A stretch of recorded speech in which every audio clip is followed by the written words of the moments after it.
Dark Souls is easily one of my favorite games of all time. It made me feel things I've never felt playing a game before.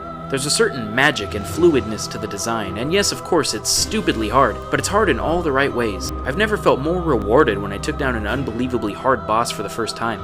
The controls felt very smooth, so if you got hit, it was your own fault. The entire game is based on learning the patterns of your enemy and overcoming super difficult challenges that stand in your way. I always thought it was really lame and unrealistic in games when hordes of enemies would stand around and take turns while you hit an enemy one at a time. Like, why don't they all fight you at once and gang up on you?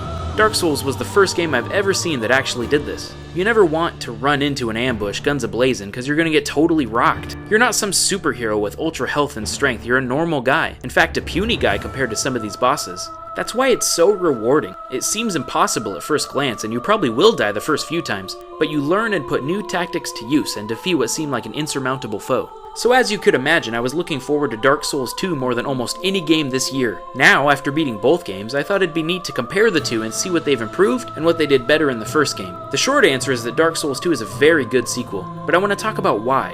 I figured the best way to do this would be to split up our review into different categories. Let's start with the story, so obvious spoilers ahead.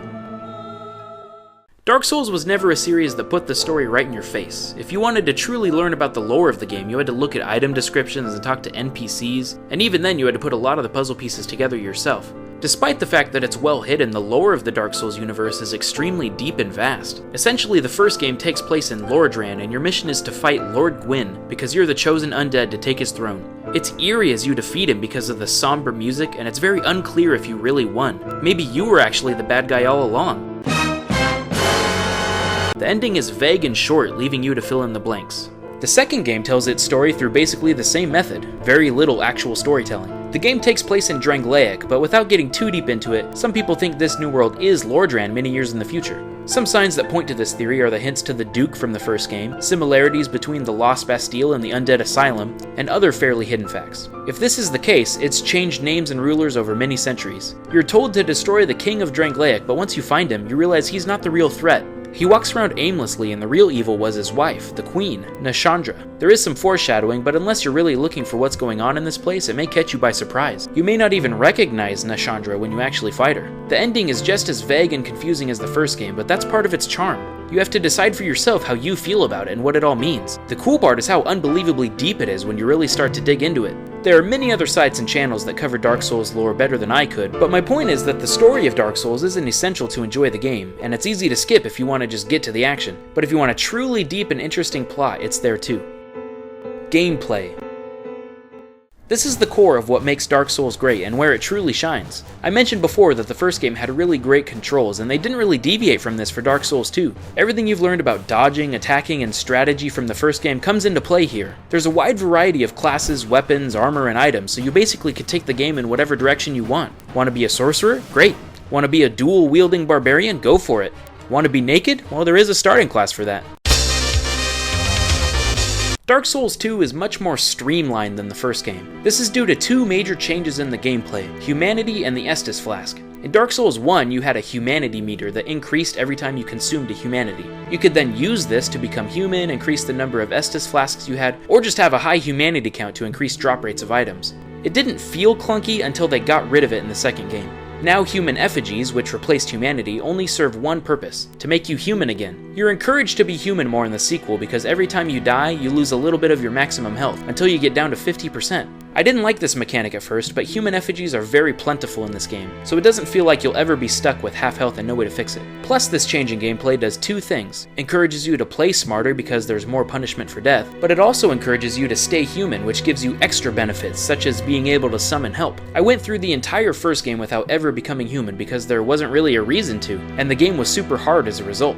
In a way, Dark Souls 2 is helping you out by nudging you in the direction of staying human. Second, the Estus Flasks are much more progressive in their usefulness. If you haven't played Dark Souls, this item is your main way of recovering your health. Take a swig and you're good to go. In Dark Souls 2, you only start with one Estus until you find more flask shards. But it's okay because they also introduce life gems which heal yourself at a slower rate, so you can use these instead to conserve your Estus. Some of these flash shards are along the main path of the game, but some are hidden. This encourages exploration, which is a major strength of the game, by the way, because you want to find upgrades for your Estus and equipment. You don't need a lot of Estus uses in the beginning when the game is pretty easy, but as you progress to harder parts of the game, you find more flask shards, thus giving you more uses of your flask. In the first game, you had to use precious humanity to make certain bonfires give you more Estus charges. Now it feels like you're growing stronger as a player the farther you progress. Another big change is durability to your weapons and armor. I hated this change when I started Dark Souls 2. I didn't like having another thing to watch and manage. But as I got further in the game, it was sort of a non-issue. Only maybe once or twice did my weapon become close to breaking, and then I could just switch to another weapon until I got to a bonfire, which will automatically repair the durability. This opened up the possibility for new hazards in the game, like this yellow goopy stuff that ruins the durability of your equipment really quickly.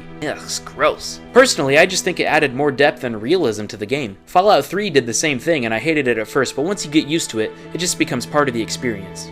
Overall, I think they took what worked well in the first game and just improved on it here. Fighting still feels great and challenging as you learn these new enemies' patterns. It's simpler. More simple?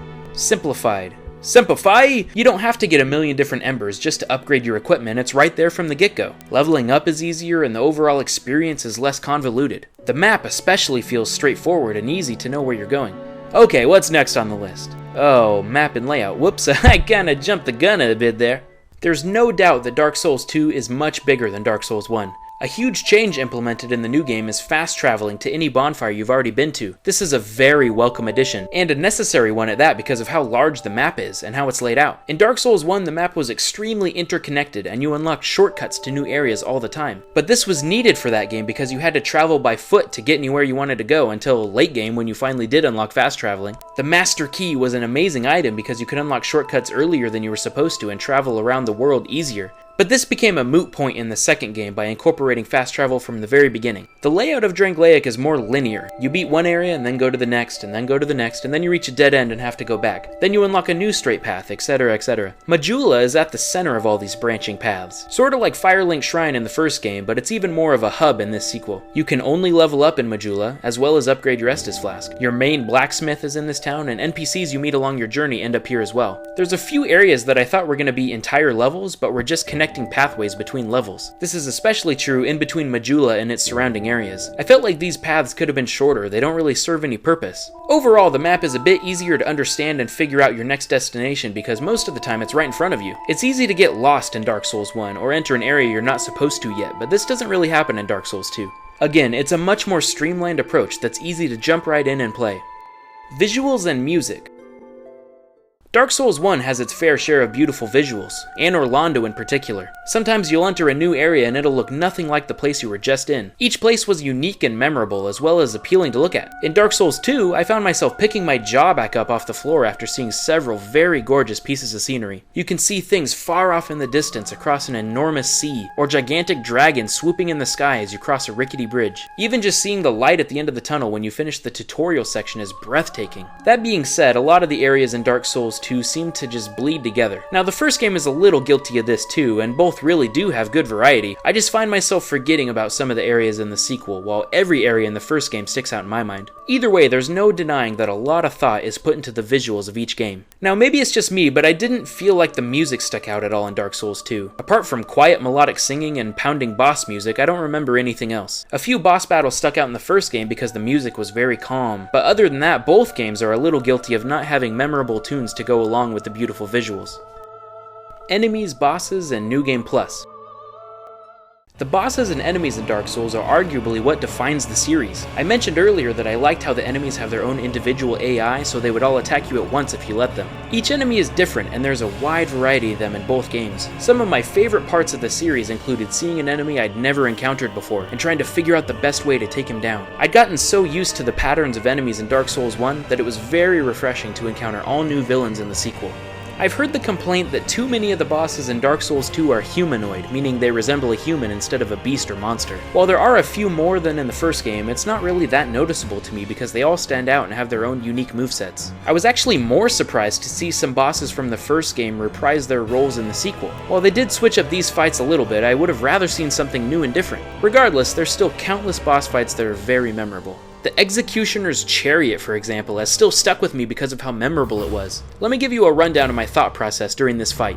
In the cutscene, you see the Executioner bust into the arena on his speeding chariot, and it zooms in on his face. So of course I think this is the guy we have to take down. The problem is there's no way I can hurt this guy while he's flying around so fast, but I gotta find a way. I look to the right, but it's a cliff, so I guess I have to go to the left. You see the chariot coming around the corner before he gets to you, so you know you have to find a way to hide, and you see these little alcoves all along the way. I quickly jump into one before he blazes past, killing skeletons in the process. There's nowhere else to go, so I continue on this path while ducking into holes occasionally to avoid getting trampled. This would be too easy on its own, so then skeletons start attacking you while you're trying to hide in the alcoves, so you have to be really careful not to be out in the open when the chariot passes by. Eventually you reach an open gate and a switch. Instinct kicks in and I realize I have to pull this switch. I do and wait for the chariot to come by again, and then boom, it busts through the gate and topples over. It's like watching a terrible car crash, I can't look away. Then as the two-headed horse gets back up, it hits me. The Executioner isn't the boss, it's his actual chariot that we have to fight. This blew my mind and left me with the greatest impression of all the bosses in the game. Personally, I find all the bosses to be creative and memorable, just like the first game. Again, it's like they took everything great about Dark Souls 1 and just gave us a new adventure to experience. Speaking of a whole new adventure, New Game Plus is greatly enhanced in this game too.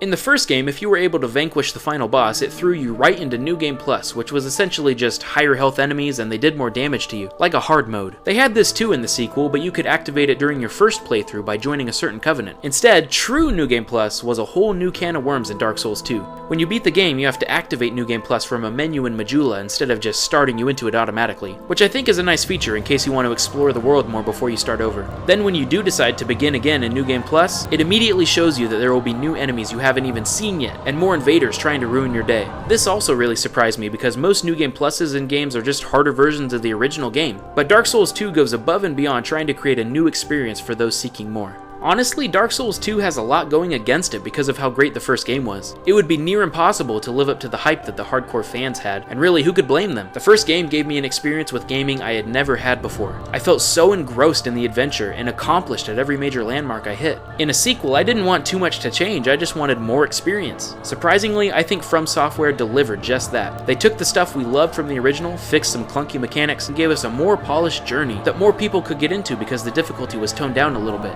It's pretty much everything I ever wanted. I was really worried that I wouldn't get the same feeling I got from the first game, but I think my experience with Dark Souls 1 only enhanced my experience with Dark Souls 2. They've proven that Dark Souls wasn't a one-hit wonder, but rather a well-thought-out journey that could be replicated and improved. All my dreams came true with Dark Souls 2, and there's so much to offer with this game. So go play it! Quit listening to me babble on about it, go experience it for yourself! Go on! Get out of here! Wait, actually, don't go just yet. I'm Snowman. I hope you enjoyed this in-depth look at the Dark Souls franchise. If you liked what you've seen, consider subscribing for all sorts of other gaming content on this channel. You can check out these other videos too before you go. Thanks for watching, and I'll see you guys later.